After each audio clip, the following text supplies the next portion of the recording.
Antrian sidang cerai sampai mengular di Pengadilan Agama Cibinong. Baru-baru ini viral sebuah video yang beredar di media sosial, memperlihatkan antrian panjang mengular oleh warga yang disebut mengantri untuk melakukan sidang cerai. Video tersebut diunggah pada akun Instagram @undercover.it, Jumat, tanggal 12 Mei tahun 2023. Dalam video tersebut tertulis sebuah narasi bahwa sidang gugatan cerai usai Lebaran meningkat.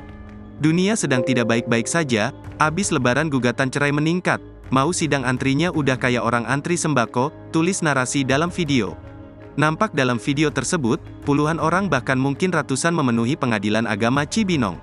Antrian pun bahkan terjadi hingga di luar gedung dan banyak pria dan wanita yang rela duduk di sepanjang pinggiran gedung hanya untuk menunggu giliran. Entah apa permasalahan yang mereka hadapi hingga lebih memilih perceraian sebagai solusi dari pernikahan yang dijalani. Video itu pun mendapatkan tanggapan beragam dari warganet. Banyak komentar-komentar warganet yang membandingkan kondisi tersebut dengan diri mereka yang rupanya belum dapat jodoh.